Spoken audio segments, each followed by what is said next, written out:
नमस्कार प्यारे साथियों, आज की वीडियो में आप सभी का स्वागत है। साथियों, काफी लंबे समय से आपको इस वीडियो का इंतजार था जो आज आपका यहाँ पे पूरा होने वाला है। ठीक है, आपके निकट भविष्य में जो भी एग्जाम है, SSC, Delhi police, UP police या जितने भी आपके ऑनलाइन या ऑफलाइन एग्जाम रहेंगे, साथियों इन सभी में हम तुक्का किस प्रकार से लगा सकते हैं, इस एक ही वीडियो में हम कंप्लीट डाटा आपसे डिस्कस करने वाले हैं।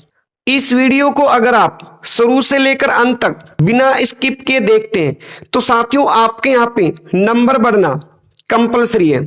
और जो साथी वीडियो को स्किप करके देखते हैं तो साथियों आप इस वीडियो को अभी छोड़कर जा सकते हैं, क्योंकि आपको यहाँ पे किसी भी प्रकार का फायदा नहीं होने वाला है। ठीक है ना। तो आइए आज की जो हमारी क्लास है इसको हम यहाँ पे शुरू करते हैं। तो साथियों सबसे पहला हमारा जो यहाँ पे पॉइंट रहेगा, आपका जो एग्जाम है ये ऑनलाइन हो या ऑफलाइन, ठीक है, दोनों ही एग्जाम हो, इसमें किसी भी प्रकार की दिक्कत आपको नहीं आने वाली है। चाहे आपका एग्जाम यहाँ पे नेगेटिव मार्किंग हो या नेगेटिव मार्किंग ना हो, दोनों चीजें हम यहाँ पे डिस्कस करने वाले हैं। इसके बाद साथियों तुक्का कौन लगा सकते हैं, यानी कौन कौन से साथी यहाँ पे तुक्का लगा सकते हैं, इन सभी की जो डिटेल है साथियों इस वीडियो में हम आपसे डिस्कस करने वाले हैं। तो साथियों सबसे पहले अगर हम बात करें आपका पेपर ऑनलाइन है या ऑफलाइन, इससे तो कोई ज्यादा दिक्कत नहीं आने वाली है, लेकिन इससे दिक्कत आपको हो सकती है। सर नेगेटिव मार्किंग हो तो क्या जब भी हमें यहाँ पे तुक्के लगाने की आवश्यकता पड़ेगी?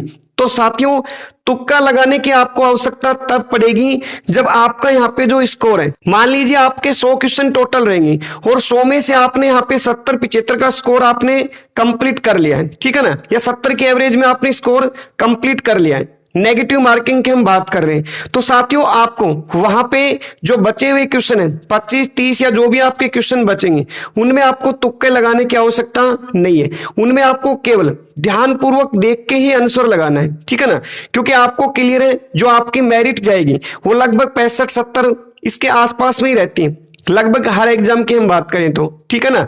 तो आपको वहां पे तुक्के लगाने की आवश्यकता नहीं है। मान लीजिए आपने 100 क्वेश्चन में से 55 या मान लो 60 के आसपास क्वेश्चन की, तो साथियों सिलेक्शन तो आपका वैसे भी नहीं होगा। तो बचे हुए 35-40 क्वेश्चन में हमें क्या करना होगा, वहां पे तुक्के लगाने की आवश्यकता यहाँ पे पड़ने वाली है, ठीक है। और अगर आपका नेगेटिव मार्किंग ना हो तो वहां पे तो हमें कोई दिक्कत है ही नहीं, आप बचे हुए सभी क्वेश्चन में क्या कर सकते हैं साथियों, तुक्का हमें यहाँ पे लगाना है, ठीक है ना। तो ये तो आपका यहाँ पे डाउट क्लियर है, ऑनलाइन है या ऑफलाइन है या नेगेटिव है या नेगेटिव नहीं है, तो हमें तुक्का क्यों लगाने, इसका मतलब क्लियर है। इसके बाद साथियों जो सेकंड पॉइंट है, जो आपके सभी पर्सन रहेंगे इनका जो रेशो रहता है नॉर्मली कितने कितने क्वेश्चन साथियों, 25-25 का यहाँ पे रेशो रहता है, ठीक है ना।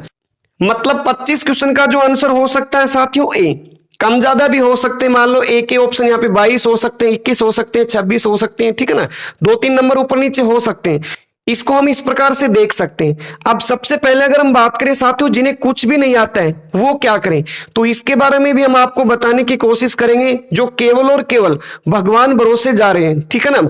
आइए तो सबसे पहले अगर हम बात करें साथियों जीके या जीएस में आपको किस प्रकार से तुक्का लगाना है, तो सबसे पहला हमारा यहाँ पे जो पॉइंट रहेगा साथियों 3 से 4 क्वेश्चन बनाने के बाद ऑप्शन भी सेम होता है। इसका मतलब ये साथियों मान लीजिए आप क्वेश्चन तो करेंगे शुरुआत में, आपने वहां पे 10 क्वेश्चन के, 20 के, 50 के, जितने भी क्वेश्चन आपने सोल्व आउट किए, अब उनमें क्या होगा साथियों, मान लीजिए आपने फर्स्ट के 4 क्वेश्चन किए, ठीक है ना, और 4 में आपका जो ऑप्शन है वो मान लीजिए आपका सभी का ए है, ठीक है ना, इस प्रकार से पहले का भी ए है, सेकंड का भी ए है, इस प्रकार से, ठीक है। और 5वां क्वेश्चन आपको यहाँ पे नहीं आता हो तो साथियों 5वां क्वेश्चन का भी आंसर आपको क्या करना है, यहाँ पे ए ही अप्लाई करना है। समझ पा रहे, जो पहला पॉइंट है इसको हमें क्लियर कैसे करना है। अगर मान लीजिए आपके 3 या 4 क्वेश्चन जो भी आपने कंटिन्यू किए, अगर उनके आंसर एक है, जो भी आंसर हो सकता है, ए भी हो सकता है, बी भी, सी भी या डी भी, तो उससे नेक्स्ट जो क्वेश्चन आपको नहीं आता हो तो उसका आपको आंसर क्या करना है, सेम करना है, ठीक है। इसके बाद सेकंड पॉइंट हमारा है साथियों जिसका ऑप्शन सबसे बड़ा हो, जिसका ऑप्शन क्या हो साथियों, सबसे बड़ा। मान लीजिए आपको 4 ऑप्शन दिखाई देंगे, कितने ऑप्शन, 4 ऑप्शन, और उनमें क्या होगा साथियों, जैसे मान लीजिए यही ऑप्शन हमारे पास है ए बी सी, इस प्रकार से मान लीजिए हमारे पास ये 4 ऑप्शन है ए बी सी डी, इसमें मान लीजिए इतना ऑप्शन है, इसके बाद इसमें इतना है, इसके बाद इसमें इतना है। एक में आपका जो ऑप्शन है थोड़ा बड़ा दिया गया है, तो आपको किसको टिक करना है साथियों? जो भी ऑप्शन आपका यहां पे बड़ा दिखाई दे। समझ पा रहे? इसके बाद साथियों हमारा जो नेक्स्ट पॉइंट है, जो क्वेश्चन आसान हो उसका आंसर साथियों ए नहीं होगा। ठीक है ना? क्या नहीं होगा साथियों? ए नहीं होगा। जो बिल्कुल आसान क्वेश्चन है लेकिन आपको उसका जो आंसर है वो क्लियर नहीं है, तो कभी भी आपको किस पे टिक नहीं करना है साथियों? ए पे टिक नहीं करना। तो आप कहेंगे सर ए पे टिक नहीं करना, तो क्या करेंगे? वो आपके सभी पॉइंट आगे क्लियर होने वाले। अभी आप इतना याद रखें, जो भी क्वेश्चन आपका आसान होगा उसका जो आंसर है वो कभी ए आपको नहीं करना है तुक्के लगाते समय। इसके बाद साथियों जो हमारा नेक्स्ट पॉइंट है, जब ऑप्शन में कंफ्यूजन हो तो आपको बी या सी को ही टिक करना है। इसका मतलब क्या है? मान लीजिए साथियों आपने ऑप्शन चेक की, ठीक है ना, और ए बी में आपको डाउट है। किसमें डाउट है? ए और बी में। तो आपको किसको टिक करना है? ए बी में से आपको बी को ही टिक करना है। समझ पा रहे? अगर आपको डाउट है साथियों सी और डी में, किसमें डाउट है? सी और डी में, तो आपको किसको टिक करना है? वहां पे सी के साथ हमें चलना है। समझ पा रहे? ए बी में आपको बी को टिक करना है और सी डी में हमें सी को टिक करना है जब हमें क्वेश्चन में डाउट हो। इससे अगला जो हमारा मोस्ट इंपॉर्टेंट पॉइंट है साथियों, ऑफलाइन पेपर में तो साथियों रामबाण है, ये आपका ज्यादातर आंसर सही ही मिलेगा। ऑनलाइन में भी हो सकता है, आपको दोनों जगह ये अप्लाई करके देखना है जब आपको क्वेश्चन ना आए। इनमें से सभी साथियों 4 ऑप्शन मिलेंगे, ए में कुछ ऑप्शन, बी में कुछ, सी में कुछ, इस प्रकार से, तो डी में मिलेगा इनमें से सभी। ठीक है ना? तो आपको हमेशा उसके साथ चलना है, या इनमें से कोई नहीं, ये दोनों ही ऑप्शन आ सकते हैं साथियों। तो दोनों में से जो भी ऑप्शन मिले आपको उसके साथ चलना है। समझ पा रहे? इनमें से सभी या इनमें से कोई नहीं। ऑफलाइन जो पेपर हो आपका, आगामी जो भी एग्जाम हो, आप वहां पे नियम को अप्लाई करना साथियों। जो क्वेश्चन आपको बिल्कुल नहीं आते उनमें आप ट्राई करना, ठीक है ना? तो आपको यहां से फायदा जरूर मिलने वाला है। ठीक है? इससे अगला जो हमारा पॉइंट है साथियों, जिस ऑप्शन का ज्यादा बार प्रयोग किया जा चुका है उससे बचें। इसका मतलब क्या है साथियों? अभी हमने यहाँ पे डिस्कस किया है, जो आपके क्वेश्चन की एवरेज होती है वो कितने कितने की होती है साथियों? लगभग 25 के आसपास। ठीक है ना? कम ज्यादा हो सकती है, वो हमने क्लियर कर दिया है पहले से। तो मान लीजिए आपने क्वेश्चन वहां पे 16 आउट जितने भी किए, 80 कर लिए, 90 कर लिए, जितने भी क्वेश्चन कर लिए, अब बचे हुए लास्ट के क्वेश्चन कितने बच गए आपके? मान लीजिए आपने 90 क्वेश्चन 16 आउट कर लिए, बचे कितने आपके वहां पे? 10। तो आपको जो 90 क्वेश्चन सोल्व किए ना साथियों, उनमें आप देखने की कोशिश कीजिए सबसे ज्यादा आपने कौन से आंसर को टिक किया है, ऑप्शन ए को, ऑप्शन बी या ऑप्शन डी। तो जिस ऑप्शन को आपने क्या किया साथियों, सबसे ज्यादा बार ऑप्शन में टिक किया, उसको आपको यहाँ पे अप्लाई नहीं करना है। ठीक है ना? जो सबसे कम आंसर आए, जैसे मान लीजिए 90 क्वेश्चन में से आपने 10 या 5 या 15 आपने किसके कर लिए? एक ही कर लिए, तो सबसे कम मान लीजिए एक का ही ऑप्शन है, तो हम बचे हुए 10 क्वेश्चन में भी क्या करेंगे साथियों? ए को ही नोट डाउन करेंगे। समझ पा रहे? मतलब करना क्या है, जो ऑप्शन आपने सबसे ज्यादा फिल कर दिए वो आपको अप्लाई नहीं करना।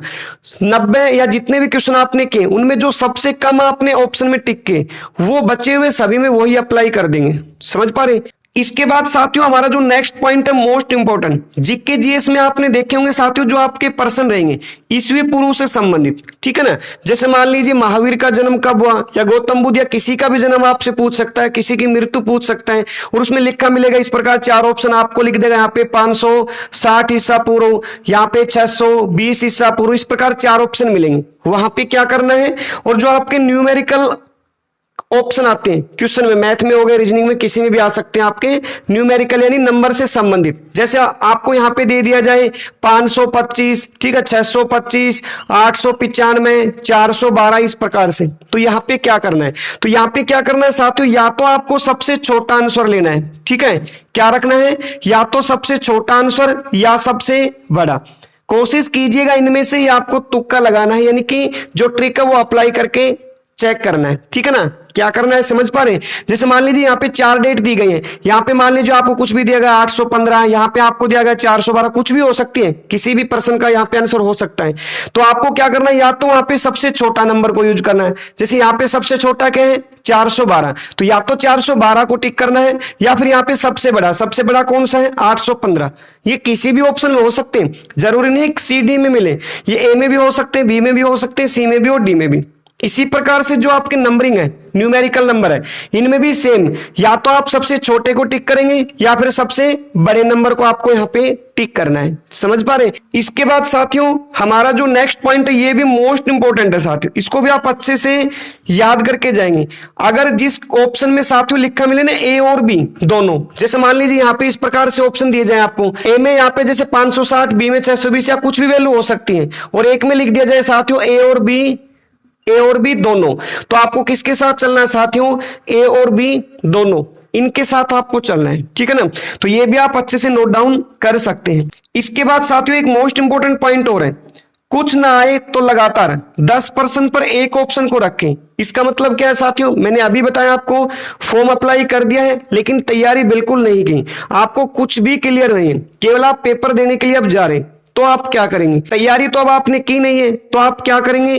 तो आपको करना क्या है साथियों? 10-10 के गैप आपको उठाने। ठीक है ना? जैसे फर्स्ट के 10 क्वेश्चन लिए, वहां पे मान लीजिए आपने ए ऑप्शन भर दिए, फिर अगले 10 11 से 20 वहां पे मान लीजिए बी भर दिया, फिर अगले वहां पे सी, जस्ट उससे अगले 10 डी, फिर ए, फिर बी, सी, डी, इस प्रकार से आपको 10-10 का ग्रुप वहां पे अप्लाई करना है और उनमें एक ही ऑप्शन को अप्लाई करना है। ए बी सी डी वो आप कुछ भी कर सकते हैं। समझ पा रहे?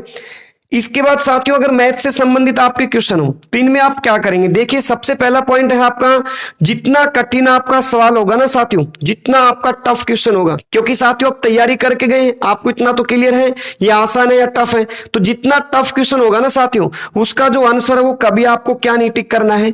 ए टिक नहीं करना है। समझ पा रहे? जब हम तुक्का लगा रहे, कभी आप ये कहते सर जरूरी थोड़ी है, ए भी तो हो सकता है। साथियों हो सकता है, अगर हमें पहले से क्लियर हो तो हम तुक्के के साथ क्यों चलेंगे? ये तो हम केवल तुक्का लगाना सीख रहे हैं। जिनके यहाँ पे चांस ज्यादा है हम उनके साथ जाने के यहाँ पे कोशिश कर रहे हैं। ठीक है? होने को ए भी हो सकता है, होने को बी भी हो सकता है, कोई भी ऑप्शन हो सकता है, लेकिन हम यहाँ पे जो नॉर्मली एग्जाम में तुक्का लगाते हैं उसकी हम यहाँ पे बात कर रहे हैं, जिनसे हमें चांसेस है हमारे नंबर बढ़ेंगे ही बढ़ेंगे। आप चेक करके जब भी आपका नेक्स्ट कोई एग्जाम हो आप वहां इनको अप्लाई करना और कमेंट में हमें जरूर बताना आपको यहाँ पे कितना फायदा हुआ।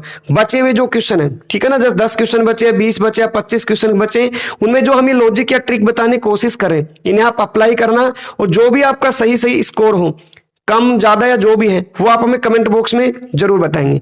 इसके बाद साथियों सेकंड हमारा जो पॉइंट है, आपको यहां पे मिलेंगे ऑल दी अबव या नन ऑफ दीज। अगर इस प्रकार के ऑप्शन मिलते हैं तो आपको क्या करना है? इन्हीं के साथ यहां पे चलना है। समझ पा रहे?